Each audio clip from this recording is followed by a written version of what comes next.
వేదిక మీద ముఖ్యమంత్రిగా ఉన్న జగనన్న గారు చేసిన వ్యాఖ్య కాంగ్రెస్ పార్టీ ఆంధ్రప్రదేశ్ను చీల్చింది, నా కుటుంబాన్ని చీల్చింది, దేవుడే గుణపాఠం చెప్తాడు అని పెద్ద పెద్ద మాటలు మాట్లాడారు. నిజానికి ఆంధ్రప్రదేశ్ రాష్ట్రం ఇలా అభివృద్ధి లేకుండా ఇంత దయనీయ స్థితిలో ఉంది అంటే దానికి కారణం 5 సంవత్సరాలు ముఖ్యమంత్రిగా ఉన్న జగనన్న గారు. ఈరోజు రాజశేఖర రెడ్డి గారి కుటుంబం చీలింది అంటే అది చేతులారా చేసుకున్నది జగనన్న గారు.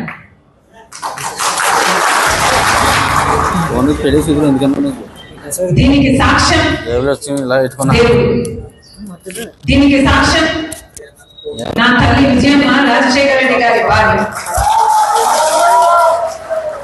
దీనికి సాక్ష్యం నా యావత్ కుటుంబం. జగన్మోహన్ రెడ్డి గారి పార్టీ ఇబ్బందుల్లో ఉంటే 18 మంది ఎమ్మెల్యేలు ఆ రోజు రాజీనామాలు చేసి జగనన్న వైపు నిలబడితే వాళ్ళను మంత్రులను చేస్తానన్నాడు జగన్. ఈరోజు వాళ్ళలో ఎంతమంది మంత్రులుగా ఉన్నారు?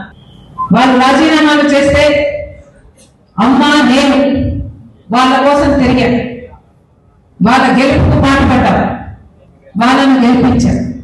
ఆ తర్వాత వైసీపీ పార్టీ ఇబ్బందుల్లో ఉంది అని నన్ను పాదయాత్ర చేయమంటే నా ఇంటిని వాటిని అన్ని పక్కన పెట్టి నా బిడ్డల్ని సైతం కాదనుకుని ఎండనక వాననక వేల కిలోమీటర్లు నెలల తరబడి రోడ్డు మీదనే పడుకుని 3200 కిలోమీటర్లు పాదయాత్ర చేసింది రాజశేఖర రెడ్డి.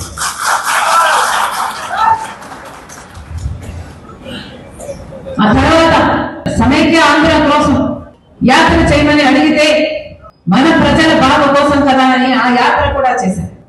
తెలంగాణలో ఓదార్పు యాత్ర రాజశేఖర రెడ్డి గారు చనిపోయిన కుటుంబాలు పరామర్శించడం అది కూడా చేశారు. ఎప్పుడు అవసరం వస్తే అప్పుడు వారికి అండగా నిలబడ్డారు. ఏది కావాలని అడిగితే మాట మాట్లాడకుండా, ఎందుకు అని అడగకుండా, స్వలాభం చూసుకోకుండా, నాకేమిటి అని ఆలోచించకుండా నిస్వార్థంగా మీకోసం ఏది అడిగితే అది చేశారు. ఆఖరికి మొన్న ఎన్నికలు బాయ్ బాయ్ బాబు అనే క్యాంపెయిన్ అసలు అది దేశంలోనే మోస్ట్ సక్సెస్ఫుల్ క్యాంపెయిన్. ఆ ఎలక్షన్ మీ గెలుపు కోసం ఊరూరు తిరిగారు, క్యాంపెయిన్ చేసి గెలిపించారు. జగన్మోహన్ రెడ్డి గారు ముఖ్యమంత్రి అయ్యారు. ముఖ్యమంత్రి అయిన రోజు నుంచి జగన్మోహన్ రెడ్డి గారు వేరే మనిషే మారిపోయాడు. అయినా సరే నాకు వ్యక్తిగతంగా అన్యాయం చేసినా కూడా పర్వాలేదు, తాను మంచి ముఖ్యమంత్రి అయితే చాలు, రాజశేఖర రెడ్డి గారి పేరు నిలబెడితే చాలు, రాజశేఖర రెడ్డి గారి ఆశయాలను నిలబెడితే చాలు, ఆయన జోలికి వెళ్ళకూడదు అని, ఆయన నిజంగానే ప్రజలకు మేలు చేస్తాడు అని ఆశించాం. కానీ ఇప్పటికీ దాదాపు 5 సంవత్సరాలు చూశాం. ఈ 5 సంవత్సరాలలో జగన్మోహన్ రెడ్డి గారు, ఆయన పార్టీ గెలిచిన ఎమ్మెల్యేలు, గెలిచిన ఎంపీలు మొత్తం అందరూ బీజేపీ పార్టీకి బానిసలుగా మారారు. బీజేపీ పార్టీకి ఒక్క ఎమ్మెల్యే గెలవలేదు, ఒక్క ఎంపీ కూడా గెలవలేదు. అయినా కూడా ఈరోజు రాజ్యం ఏలుతున్నది మన రాష్ట్రంలో ఏ పార్టీ అని చూస్తే అది బీజేపీ పార్టీ.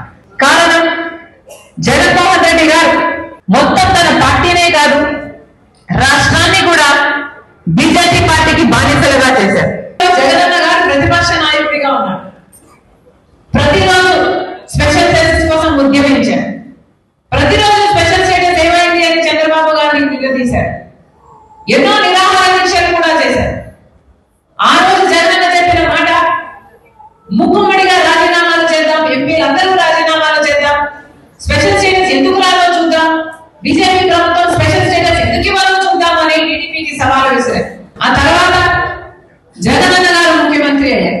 జగనన్న గారు ముఖ్యమంత్రి అయిన తర్వాత ఒక్కసారి కూడా స్పెషల్ స్టేటస్ కోసం నిజమైన ఉద్యమమే చేసింది లేదు.